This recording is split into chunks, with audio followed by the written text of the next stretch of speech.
Assalamualaikum warahmatullahi wabarakatuh. Di sini saya akan mempresentasikan hasil diskusi kami yang berjudul Audit Kompetensi SDM.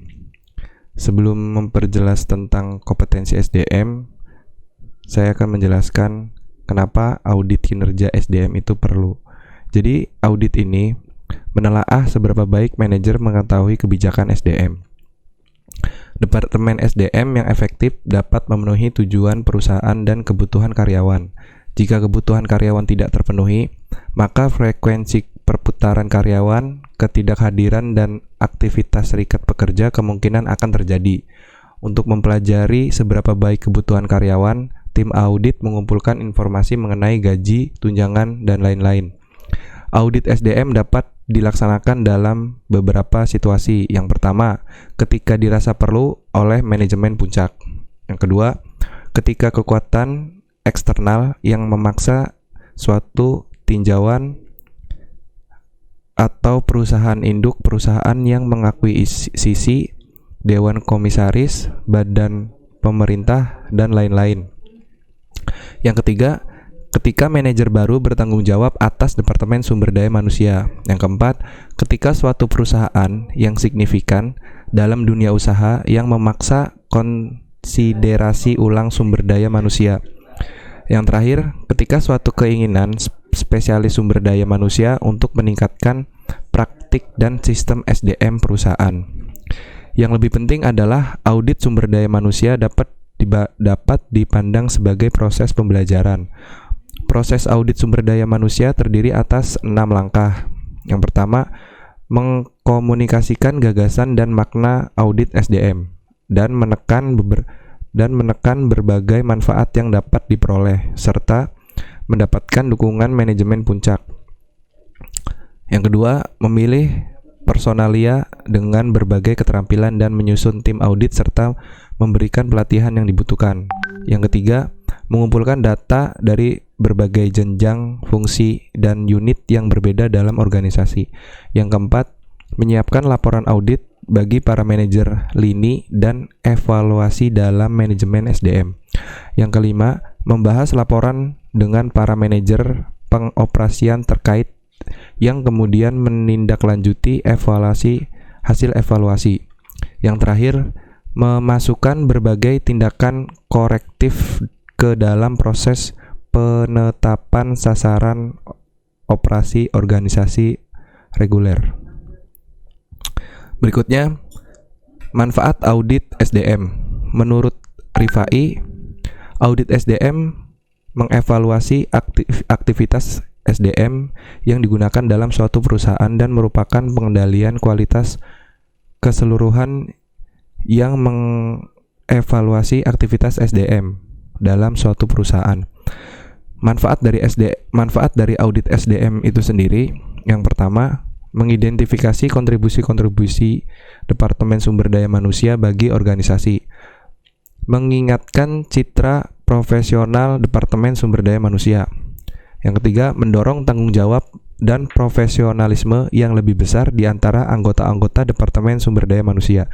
Yang keempat, memperjelas tugas-tugas dan tanggung jawab Departemen Sumber Daya Manusia. Yang kelima, merangsang keseragaman berbagai kebijakan dan praktek sumber daya manusia. Yang keenam, menemukan masalah-masalah sumber daya manusia yang kritis. Yang ketujuh, memastikan ketaatan yang tepat waktu terhadap ketentuan-ketentuan ilegal. Yang kedelapan, mengurangi biaya-biaya sumber daya manusia melalui prosedur personalia yang efektif. Yang terakhir, menciptakan peningkatan penerimaan terhadap perubahan-perubahan yang dibutuhkan dalam Departemen Sumber Daya Manusia. Dalam pelaksanaan audit SDM, hendaklah selalu memanfaatkan berbagai sumber data yang ada di antaranya. Pertama, pemeriksaan fisik perusahaan, kemudian konfirmasi, dokumentasi, observasi, dan pertanyaan pada klien. Selanjutnya, tujuan audit SDM. Ada beberapa hal yang ingin diciptakan melalui audit SDM yang merupakan tujuan dari pelaksanaannya audit tersebut. Yang pertama, penilaian efektif dari suatu SDM. Yang kedua, penilaian apakah program aktivitas SDM telah berjalan secara ekonomis, efektif, dan efisien. Yang ketiga, memastikan ketaatan berbagai program aktivitas SDM terhadap ketentuan, hukum, peraturan, dan kebijakan yang berlaku di perusahaan. Yang keempat, mengidentifikasi berbagai hal yang masih dapat ditingkatkan terhadap aktivitas SDM dalam menunjang kontribusinya terhadap perusahaan. Yang kelima, merumuskan beberapa langkah perbaikan yang tepat untuk meningkatkan ekonomisasi, efisiensi, dan efektivitas berbagai program atau aktivitas SDM. Yang terakhir, mencari hal-hal yang berpotensi menimbulkan masalah serius di kemudian hari. Sumber data yang dapat digunakan untuk keperluan audit dapat diperoleh dari sumber seperti pemeriksaan fisik, konfirmasi dokumentasi, observasi, dan pertanyaan pada klien. Adapun sumber data yang bisa digunakan untuk audit SDM adalah SOP atau peraturan dan prosedur yang ada, pimpinan departemen SDM atau personalia, dan pimpinan departemen lain. Prospek audit SDM. Prospek audit SDM dilakukan terhadap fungsi SDM yang berkaitan dengan kegiatan-kegiatan SDM yang dimulai dari perencanaan SDM, rekrutmen, penyelesaian, pelatihan, dan evaluasi kinerja SDM. Itu menurut Handoko di tahun 1997. Prospek audit itu sendiri terdiri dari audit strategi perusahaan, audit strategi kerjasama, audit fungsi SDM, audit kepuasan kerja, dan prospek audit SDM di masa mendatang. Adapun tantangan yang akan menghadang dalam manajemen SDM di masa yang akan datang diperkirakan antara lain globalisasi, keanekaragaman dan kaitan dengan lingkungan, hak-hak pekerja, performa pekerja, dan hambatan-hambatan SDM itu sendiri. Pendekatan riset audit SDM. Riset juga digunakan untuk mengaudit kegiatan atau aktivitas SDM. Beberapa alat pengumpulan data dapat membantu dalam menghimpun dan mengenai aktivitas SDM sebuah perusahaan. Adapun alat-alat tersebut adalah interview atau wawancara, informasi eksternal, survei, dan eksperimen SDM. Mengaudit SDM dengan riset, ada 6 pendekatan yang dapat diterapkan, yaitu riset terapan atau applied research. Riset ini digunakan untuk mengevaluasi aktivitas-aktivitas SDM. Kadang-kalanya riset ini mungkin canggih tergantung pada desain dan statistik yang digunakan untuk memperbaiki kinerja departemen. Yang kedua, pendekatan komparatif. Riset ini adalah riset yang sederhana. Pendekatan ini menggunakan perusahaan lain sebagai model, serta itu membandingkan hasil atau prosedur mereka dengan perusahaan lain. Kemudian pendekatan otoritas pihak luar. Auditor dapat menggunakan pendekatan keahlian yang standarnya ditentukan oleh konsultan atau dari temuan penelitian yang telah dipublikasikan, kemudian dijadikan sebagai standar atas kegiatan dan selanjutnya dievaluasi. Kemudian pendekatan statistik, pendekatan kepatuhan, dan yang terakhir pendekatan manajemen berdasarkan sasaran. Selanjutnya, instrumen-instrumen audit sumber daya manusia. Ada beberapa instrumen pengumpulan informasi yang membantu dalam menghimpun data aktivitas-aktivitas sumber daya manusia, di antaranya wawancara dan kuesioner. Metode-metode ini untuk menganalisa temuan seperti membandingkan program SDM dengan organisasi berdasarkan audit dari beberapa sumber otoritas, mempercayai suatu rasio atau rata-rata staf SDM dengan total, menggunakan audit ketaatan untuk mengukur aktivitas SDM apakah sesuai dengan kebijakan, prosedur, dan peraturan, dan mengelola departemen SDM berdasarkan sasaran. Adapun sumber data yang dapat digunakan untuk audit SDM itu sendiri yaitu SOP atau peraturan prosedur yang ada, pimpinan Departemen SDM atau personalia, dan pimpinan departemen lain. Selanjutnya informasi eksternal. Informasi eksternal adalah alat sentral dari tim audit perbandingan luar, memberikan kepada tim audit suatu perspektif terhadap aktivitas-aktivitas perusahaan yang dinilai. Penelitian eksperimen. Penelitian eksperimen adalah penelitian yang berusaha mencari pengaruh variabel tertentu terhadap variabel lain dengan kontrol yang taat. Menurut Yatim Rianto, penelitian eksperimen merupakan penelitian yang sistematis, logis, dan teliti di dalam melakukan kontrol terhadap kondisi. Tujuan dari penelitian eksperimen yaitu mengaji hipotesa yang diajukan dalam penelitian, memprediksi kejadian atau peristiwa di dalam latar eksperimen, dan menarik generalisasi hubungan antara variabel.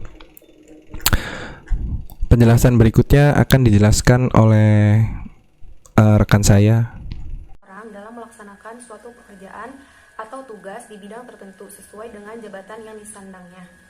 Sedangkan pengertian menurut para ahli yang pertama, menurut Edi Sutrisno, secara harfiah atau terjemahan berasal dari kata kompeten yang artinya kecakapan, kemampuan dan wewenang. Adapun secara etimologi atau asal-usul kata, kompetensi diartikan sebagai dimensi perilaku, keahlian atau keunggulan seseorang pemimpin atau sifat yang mempunyai keterampilan pengetahuan dan perilaku yang baik.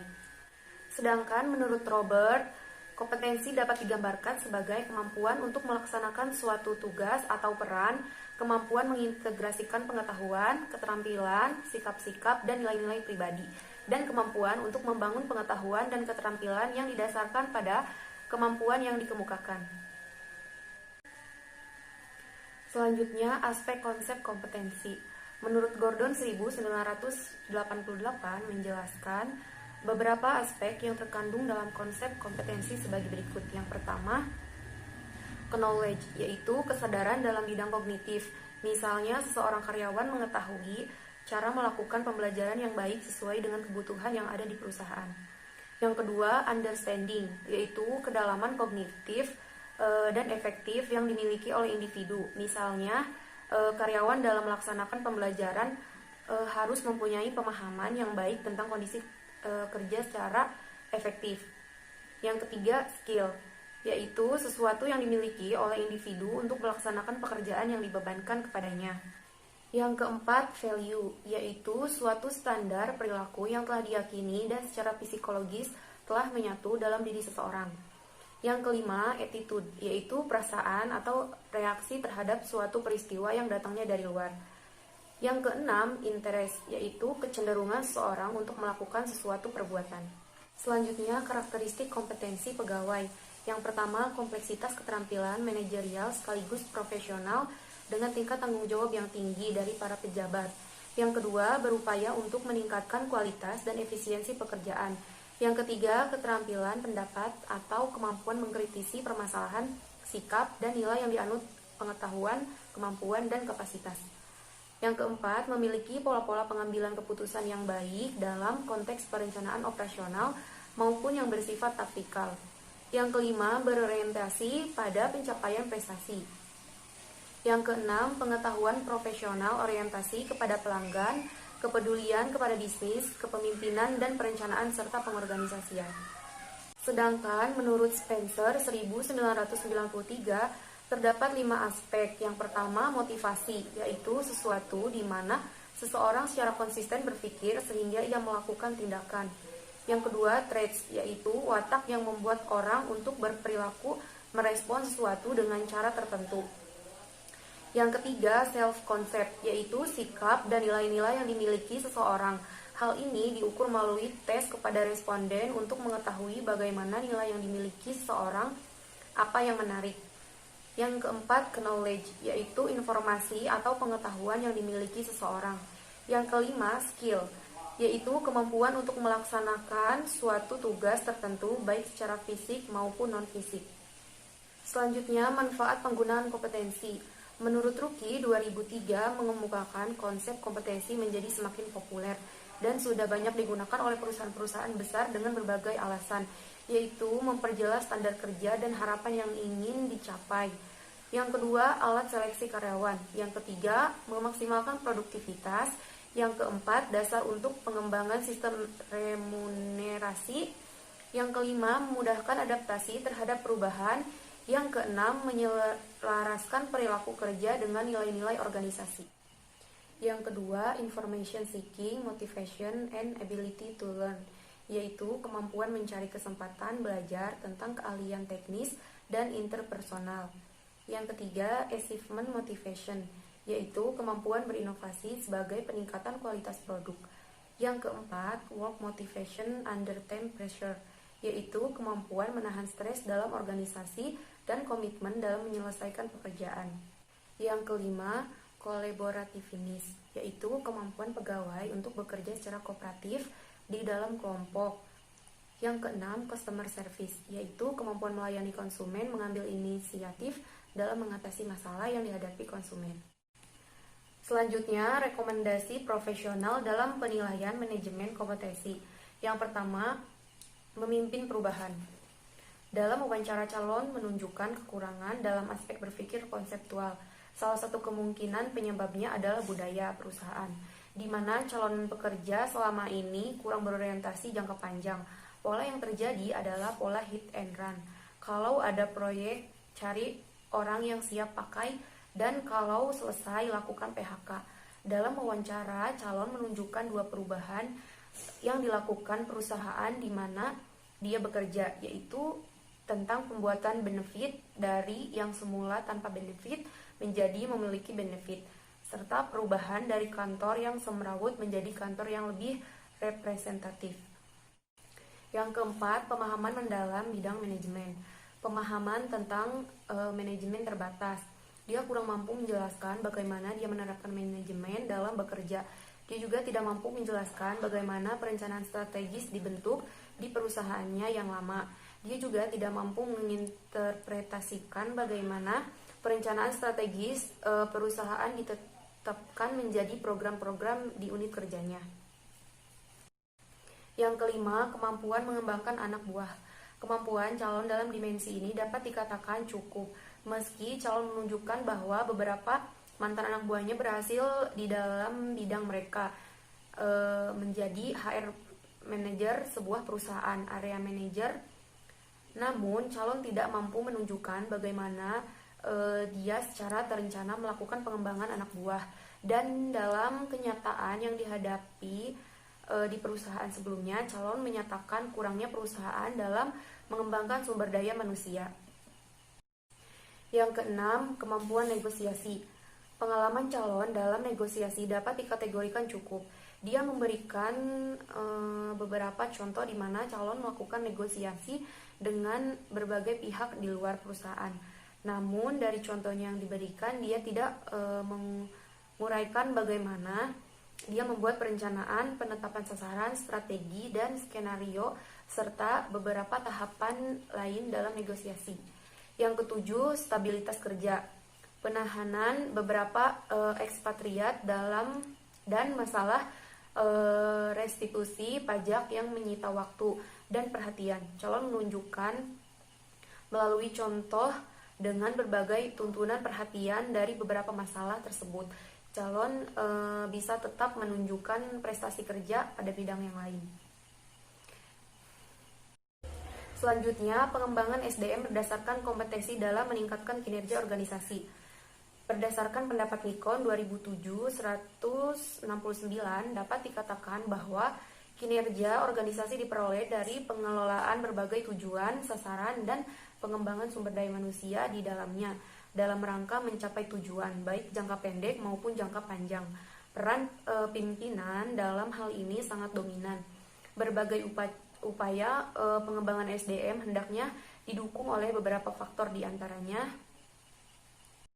yang pertama, terdapat seleksi SDM yang baik untuk benar-benar menciptakan pegawai yang berkualitas.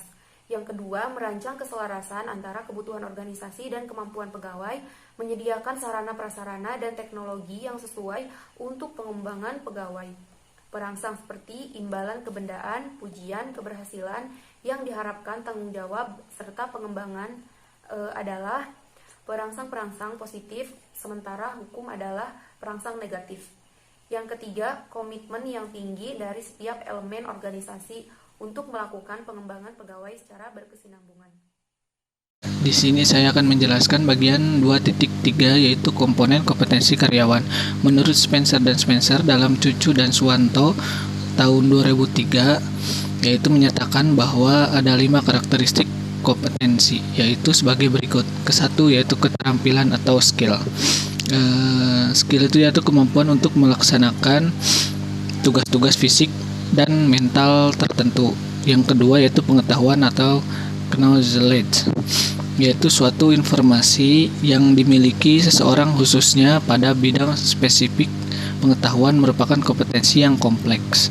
Yang ketiga yaitu konsep diri, yaitu self concept, yaitu semua ide, pikiran, kepercayaan dan pendirian yang diketahui individu tentang dirinya dan mempengaruhi individu dalam berhubungan dengan orang lain. Yang keempat yaitu motif. Motif adalah apa yang secara konsisten dipikirkan atau keinginan-keinginan yang menyebabkan melakukan tindakan sesuatu tindakan, yaitu apa yang mendorong perilaku dan yang mengarah dan dipilih terhadap kegiatan atau tujuan tertentu. Lalu ada yang kelima yaitu sifat. Ya, sifat itu ada ciri fisik dan reaksi-reaksi yang bersifat konsisten terhadap situasi atau informasi. Nah, yaitu kompetensi, pengetahuan, dan keterampilan skill cenderung lebih tampak visible dan relatif berada di permukaan sebagai salah satu karakteristik yang dimiliki oleh manusia. Kompetensi konsep diri yaitu self-concept, sifat, trait, dan motif atau motif lebih tersembunyi hidden atau bahasa Inggrisnya itu hidden dan berada pada titik sentral kepribadian seseorang. Kompetensi pengetahuan dan kompetensi keterampilan relatif lebih mudah untuk dikembangkan dengan cara program pelatihan untuk karyawan. Inti dari kompetensi yaitu motif dan sikap sulit untuk dinilai dan dikembangkan serta memakan biaya besar, sedangkan konsep diri berada di antara keduanya.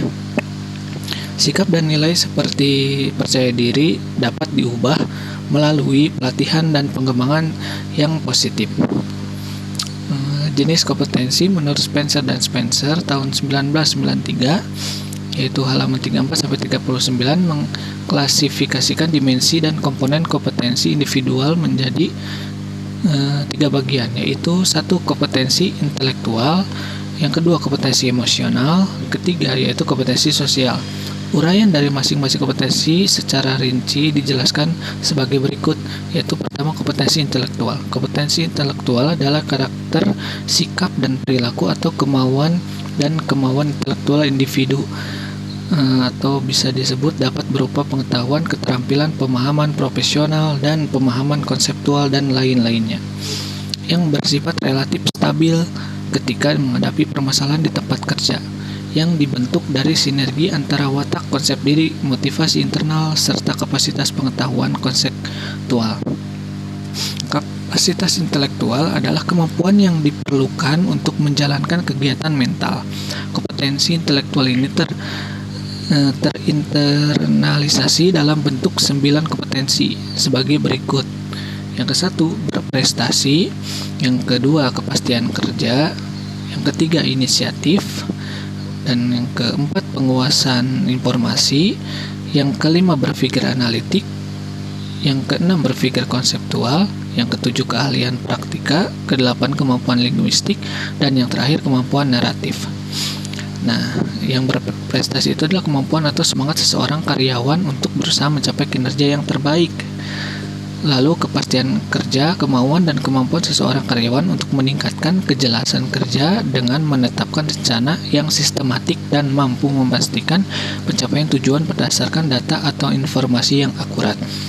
Nah, Yang inisiatif yaitu kemauan seorang karyawan untuk bertindak melebihi tuntutan seseorang atau sifat keinginan untuk mengetahui hal-hal yang baru dengan mengevaluasi, menyeleksi, dan melaksanakan berbagai metode dan strategi untuk meningkatkan kinerjanya. Nah, penguasaan informasi yaitu kepedulian seseorang karyawan untuk meningkatkan kualitas keputusan dan tindakan berdasarkan informasi yang handal dan akurat serta berdasarkan pengalaman dan pengetahuan atas permasalahan kondisi lingkungan kerja. Nah, yang berpikir analitik yang kelima yaitu kemampuan seorang karyawan untuk memahami situasi dengan cara menguraikan permasalahan menjadi komponen-komponen yang lebih rinci serta menganalisis permasalahan secara sistematik berdasarkan pendekatan yang logis. Nah, yang berpikir konseptual yang keenam yaitu kemampuan seorang karyawan untuk memahami dan memandang suatu permasalahan sebagai satu kesatuan yang meliputi kemampuan yang memahami akar permasalahan. Nah, yang ketujuh yaitu keahlian praktika, kemampuan seorang karyawan menguasai pengetahuan eksplisit ya, berupa keahlian untuk menyelesaikan pekerjaan serta kemampuan untuk memperbaiki dan mengembangkan diri sendiri. Nah, selanjutnya kemampuan linguistik yaitu kemampuan seorang karyawan untuk menyampaikan pemikiran atau gagasan secara lisan atau tulisan untuk kemudahan didiskusikan. Nah, yang kemampuan naratif yaitu kemampuan seorang karyawan untuk menyampaikan pokok-pokok pikiran dan gagasan dalam satu pertemuan formal atau informal dengan menggunakan media cerita. Nah, yang kedua yaitu kompetensi emosional. Kompetensi emosional adalah karakter, sikap dan perilaku atau kemauan dan kemampuan untuk menguasai diri dan memahami lingkungan secara objektif sehingga pola emosinya relatif stabil ketika menghadapi berbagai permasalahan di tempat kerja. Kompetensi emosional individual terinternalisasi dalam bentuk 6 tingkat kemauan dan kemampuan sebagai berikut yaitu ke-1 sensitivitas dan saling pengertian, yang kedua yaitu pengendalian diri, yang ketiga percaya diri, keempat kemampuan beradaptasi, dan kelima komitmen pada organisasi. Nah, selanjutnya yaitu ada kompetensi sosial. Kompetensi sosial adalah karakter, sikap, dan perilaku atau kemauan untuk membangun simpul-simpul kerja sama dengan orang lain ketika menghadapi permasalahan di tempat kerja. Kompetensi sosial individu terinternalisasi dalam bentuk 7 kemampuan dan kemauan sebagai berikut. Yang pertama yaitu pengaruh dan dampak. Itu kedua kesadaran berorganisasi, ketiga membangun hubungan kerja, keempat mengembangkan orang lain, kelima mengarahkan bawahan, keenam kerja tim, dan yang terakhir kepemimpinan kelompok. Nah, selanjutnya yaitu 2.3 pengukuran kompetensi karyawan. Pengukuran kompetensi karyawan merupakan serangkaian proses yang diadakan untuk membandingkan antara kompetensi posisi yang disyaratkan dengan kompetensi yang saat ini dimiliki oleh karyawan atau pemangku jabatan saat ini. Pengertian ini sendiri menunjukkan kalau pengukuran kompetensi jabatan ini bisa dilakukan untuk mengetahui tingkat pencapaian karyawan tersebut sesuai dengan standar kompetensi yang telah ditetapkan oleh perusahaan. Pengukuran kompetensi karyawan ini secara umum bertujuan untuk mendapatkan data atau informasi valid yang dapat dijadikan sebagai bukti untuk menunjukkan apakah pemangku jabatan tersebut memenuhi kompetensi minimal atau tidak. Nah, proses pengukuran kompetensi karyawan ini sendiri kebanyakan digunakan oleh Departemen HR untuk menentukan jenjang karir seseorang karyawan. Mengukur tingkat kompetensi karyawan dengan metode assessment center. Banyak cara yang bisa dilakukan untuk mengukur tingkat kompetensi karyawan. Salah satu cara mengukur tingkat kompetensi karyawan tersebut bisa dilakukan dengan metode assessment center ini. Metode ini sendiri secara sederhana dapat diartikan sebagai suatu prosedur yang digunakan untuk mengukur tingkat pengetahuan, kemampuan, dan juga keterampilan seorang karyawan tersebut. Metode assessment center sendiri dianggap sebagai metode yang memiliki validitas yang tinggi jika dibandingkan dengan metode-metode tradisional yang lainnya, seperti psikotes, tes pengetahuan kerja, wawancara, senioritas, dan metode lainnya. Cara untuk mengukur tingkat kompetensi karyawan sendiri terbagi dalam 2 perangkat pengukuran, yakni alat utama dan alat pembantu. Alat utama yaitu untuk mengukur kompetensi karyawan dengan metode assessment center ini terbagi dalam beberapa fase tes di mana masing-masing fase ini memiliki fungsi dan tujuan berbeda. Beberapa tes tersebut adalah satu tes psikometri, merupakan sebuah tes yang digunakan sebagai alat ukur potensi dominan kognitif seorang karyawan yang disusun berdasarkan metode konstruksi tes yang dilakukan secara statistik dan telah dilakukan uji validasi dan uji reliabilitasi serta memiliki norma pengukuran yang baku. Nah, yang kedua, exercise atau simulasi. Simulasi atau exercise merupakan cara mengukur tingkat kompetensi karyawan yang sangat penting dilakukan dalam mengukur kompetensi menggunakan assessment center ini. Dengan simulasi ini, para peserta akan mampu menampilkan perilaku-perilaku yang dapat diobservasi, kemudian dicatat dan dikategorikan menurut model kompetensi yang akan digunakan sebagai standar kriteria. Nah, yang ketiga yaitu self-reference atau inventory.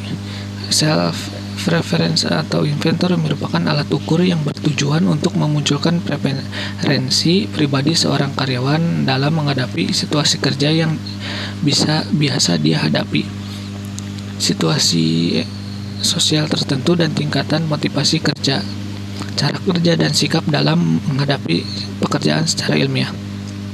Yang terakhir yaitu wawancara. Wawancara merupakan metode lama yang kerap digunakan dalam berbagai metode pengukuran kompetensi ini. Bedanya, jenis wawancara yang dipakai dalam metode assessment center ini tidak sekedar wawancara konvensional, tapi wawancara yang terstruktur dan lebih berdasarkan pada indikator perilaku yang sudah ada pada setiap kompetensi. Nah, yang kedua, alat tambahan. Walaupun alat utama dalam metode pengukuran kompetensi ini dinilai sangat efektif dan akurat, tapi dalam beberapa kasus tertentu, terutama ketika dimensi dari pekerjaan sangat spesifik, dan para peserta harus mampu untuk menunjukkan perilaku yang sangat dibutuhkan supaya pekerjaan tersebut dapat terlaksana dengan maksimal. Maka dalam metode assessment center ini akan dibutuhkan beberapa metode tambahan, diantaranya role playing merupakan cara mengukur tingkat kompetensi karyawan dengan menggunakan simulasi interaksi interpersonal orang yang dilatih khusus untuk memerankan peran tertentu. Yang kedua, analisis kasus hampir sama dengan role playing. Simulasi analisis kasus juga bisa menambahkan jika pada jabatan yang ditawarkan tersebut dinilai sangat membutuhkan kemampuan dan melakukan analisis dan sistematis secara mendalam. Nah, yang ketiga yaitu presentasi. Untuk posisi yang dibutuhkan kemampuan untuk mempengaruhi orang lain atau pemaparan sebuah produk dalam proses pengukuran kompetensi karyawan ini disebut proses lainnya yang bernama simulasi presentasi. Dan yang keempat, tes proyektif. Jika memang diperlukan, bisa saja tes proyektif ini dilakukan sebagai salah satu rangkaian tes yang harus dilalui oleh para peserta dan esensi simulasi ini sendiri digunakan sebagai tes pendukung yang lebih menekankan pada aspek yang berkaitan langsung dan dengan nilai efektivitas dan pengelolaan diri. Nah, yang selanjutnya itu faktor-faktor yang mempengaruhi kompetensi karyawan. Belakangan ini kompetensi seakan bagaikan magnet yang sangat kuat menyedot perhatian semua kalangan, utamanya yang berkecimpung dalam dunia pengembangan sumber daya manusia atau SDM. Awal lahirnya konsep kompetensi dapat ditelusuri dari awal 1970-an, ketika ilmuwan Amerika menerbitkan artikel berjudul "Mengukur Kompetensi Bukannya Inteligensi, Testing for Competence Rather than Intelligence", yang dikatakan sebagai awal era perkembangan konsep kompetensi dalam aliran psikologi. Spencer and Spencer tahun 1993. Proyek pertama penggunaan metode pengukuran kompetensi dilakukan oleh Kementerian Luar Negeri Amerika Serikat untuk penseleksian calon karyawan untuk bagian pelayanan informasi ke dunia luar. Nah, sebelumnya dunia luar yang di awal tahun 1970. Sebelumnya pertimbangan utama penyeleksian calon VSIO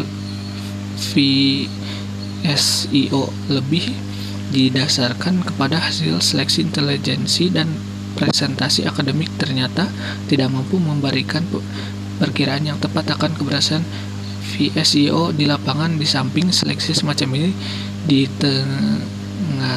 ditenggarai mengandung bias terhadap minoritas perempuan dan kalangan sosial ekonomi bawah.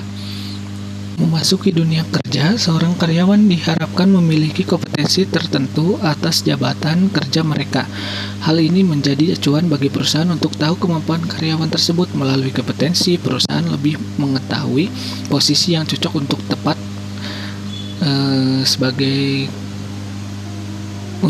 para karyawannya untuk ditempatkan. Namun bukan menjadi acuan baku bahwa kompetensi menjadi suatu hal paling penting untuk dimiliki seseorang karyawan. Sebagai seorang karyawan, kita perlu tahu kira-kira kompetensi seperti apa yang umumnya diinginkan perusahaan.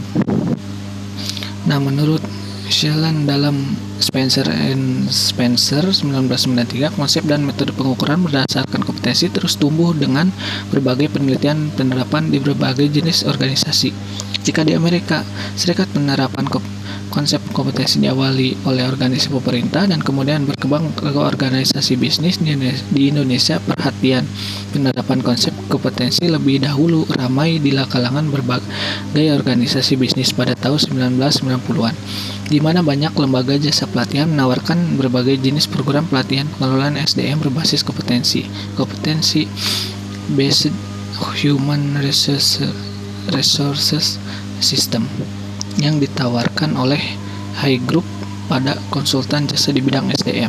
Kemudian pemerintah mulai mengangkat pentingnya masalah penguasaan kompetensi dengan perubahan mendasar pada kurikulum sekolah dan dengan dikeluarkannya kurikulum berbasis kompetensi KBK di tahun 2004 untuk semua jenjang pendidikan.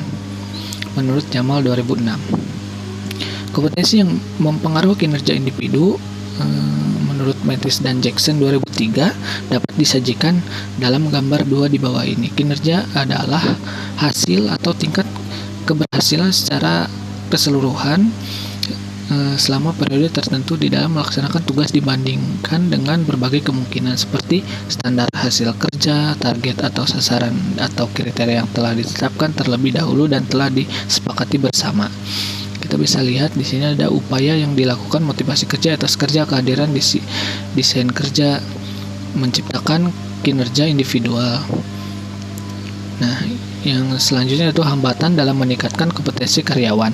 Hambatan utama dalam mengembangkan karir sering menjadi suatu persoalan yang tidak disadari sepenuhnya oleh karyawan. Banyak karyawan yang mengeluh karirnya yang tidak beranjak lebih baik dengan menyalahkan kondisi lingkungan. Beberapa hambatan utama yang ditemui dalam pengetahuan karir tersebut yaitu sebagai berikut. Kesatu, kurangnya rasa percaya diri. Dalam struktur organisasi di perusahaan secara umum berlaku sistem piramida. Semakin tinggi jabatan, maka jumlah jabatan yang tersedia semakin sedikit, sehingga semakin kompetitif. Nah, menghadapi kompetensi untuk mengisi jabatan yang lebih tinggi memerlukan kepercayaan diri yang tinggi. Rasa tidak yakin akan kompetensi diri ini membuat kurang optimalnya dalam proses pengisian jabatan. Nah, yang kedua, kebiasaan dan perilaku buruk. Itu penilaian informal yang beredar di lingkungan kantor juga banyak mempengaruhi keputusan manajemen dalam menentukan jabatan yang tepat. Nah, yang ketiga yaitu kurangnya informasi untuk mengembangkan karir. Yang keempat, tujuan karir dan nilai-nilai diri yang tidak selaras. Nah, yang kelima, kurangnya kesadaran diri tentang kekuatan diri, pengetahuan, dan keterampilan diri. Yang keenam, ketidakmampuan berkomunikasi secara efektif. Dan yang terakhir, kurangnya jaringan yang mendukung. Nah, selanjutnya akan dijelaskan oleh teman saya. Assalamualaikum warahmatullahi wabarakatuh. Saya Fatur Rahman. Di sini saya akan menjelaskan bab 3 mengenai pembahasan instrumen audit sumber daya manusia. Kegiatan audit dilakukan dengan cara pengumpulan data atau dengan kata lain melalui penelitian yang nantinya akan digunakan perusahaan untuk menentukan strategi di masa yang akan datang. Ada beberapa instrumen pengumpulan informasi yang membantu dalam penghimpunan data aktivitas sumber daya manusia. Yang pertama ada instrumen audit SDM dalam bentuk daftar periksa. Yang kedua ada instrumen audit SDM dalam bentuk wawancara. Dan yang ketiga ada instrumen audit SDM dalam bentuk kuesioner. Untuk yang pertama, instrumen audit SDM dalam bentuk daftar periksa. Analisis dokumen SDM yang dapat dilakukan antara lain dengan meneliti berbagai dokumen terkait pengelola SDM perusahaan seperti uraian dan spesifikasi jabatan, perhitungan kebutuhan tenaga kerja, SOP, rekrutmen dan seleksi, evaluasi terhadap hasil pelatihan, formulir penilaian kerja, dan sebagainya. Analisis dokumen bahkan sudah bisa dilakukan sejak investigasi awal. Dengan menganalisis dokumen yang ada, auditor dapat menemukan kekurangan atau potensi masalah yang mungkin terjadi dalam pengelolaan SDM. Tentu saja hasil analisis dokumen ini masih perlu diklarifikasi oleh audit untuk meminta penjelasan dan analisis lebih lanjut. Untuk yang kedua, instrumen audit SDM dalam bentuk wawancara. Wawancara merupakan salah satu cara teknik yang paling populer dalam pengumpulan informasi, termasuk informasi dalam rangka menyelenggarakan audit kepegawaian. Melakukan wawancara dengan karyawan dan manajer akan membantu tim audit mencari bidang-bidang yang membutuhkan perbaikan. Komentar dan kritik dari karyawan dapat menunjukkan tindakan-tindakan yang harus diambil oleh departemen untuk memenuhi kebutuhan mereka. Demikian juga saran manajer dapat mengungkapkan cara-cara untuk memberikan mereka servis yang lebih baik. Wawancara juga merupakan cara yang sangat efektif untuk mendapatkan informasi atau mengklarifikasi temuan yang dihasilkan oleh analisis dokumen. Untuk yang ketiga ada instrumen audit SDM dalam bentuk kuesioner. Karena wawancara ini menyita waktu dan mahal serta kerap hanya terbatas pada sedikit orang. Banyak departemen sumber daya manusia yang menggunakan kuesioner untuk memperluas lingkup riset mereka. Selain itu, kuesioner juga dapat memberikan jawaban-jawaban yang lebih terbuka dibandingkan wawancara tatap muka. Metode-metode untuk menganalisis temuan ada yang pertama, bandingkan program SDM dengan organisasi berdasar audit dari beberapa sumber otoritas, mempercayai suatu rasio atau rata-rata staf SDM dengan total. Kemudian ada menggunakan audit ketaatan untuk mengukur aktivitas SDM apakah sesuai dengan kebijakan, prosedur, dan peraturan mengelola departemen SDM berdasarkan sasaran.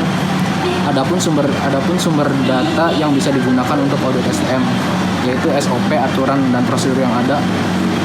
Kemudian ada pimpinan departemen SDM atau personalia, kemudian ada pimpinan departemen lain. Tentang perekrutan, pertama ada bagaimana mencari sumber daya untuk calon karyawan, kedua ada bagaimana calon karyawan dipilih dan diseleksi, kemudian ada bagaimana pemenuhan secara aspek hukum tentang perekrutan. Kemudian ada yang kompensasi dan manfaat. Ada apakah ada kebijakan kompensasi untuk setiap tingkatan, misal manajerial, staf dan pekerja. Kemudian ada bagaimana menentukan kebijakan gaji pokok. Kemudian ada apakah sistem pembobotan jabatan digunakan dan apakah uraian jabatan selalu diupdate. Demikian pembahasan bab 3 dari saya, kemudian akan dilanjutkan dengan teman saya. Kesimpulannya, dalam era globalisasi, masalah sumber daya manusia menjadi sorotan maupun tumpuan bagi perusahaan untuk tetap dapat bertahan. Sumber daya manusia merupakan peran utama dalam setiap kegiatan perusahaan. Walaupun banyaknya sarana dan prasarana serta sumber daya, tanpa dukungan sumber daya manusia, kegiatan perusahaan tidak akan berjalan dengan baik. Dengan demikian, sumber daya manusia merupakan kunci pokok yang harus diperhatikan dalam segala kebutuhannya. Sumber daya manusia akan menentukan keberhasilan pelaksanaan kegiatan perusahaan. Untuk itu, dalam mencapai tujuan organisasi dibutuhkan kompetensi sumber daya manusia yang memadai dalam mendorong kinerja karyawan. Setiap perusahaan dibentuk untuk mencapai tujuan tertentu dan apabila tercapai dapat dikatakan berhasil. Untuk mencapai keberhasilan diperlukan landasan yang kuat dalam kompetensi. Dengan demikian, kompetensi menjadi sangat berguna untuk membantu organisasi meningkatkan kinerjanya. Kompetensi sangat diperlukan dalam setiap proses sumber daya manusia. Semakin banyak kompetensi dipertimbangkan, maka semakin meningkat pula kinerjanya. Terima kasih. Sekian presentasi dari kami. Wassalamualaikum warahmatullahi wabarakatuh.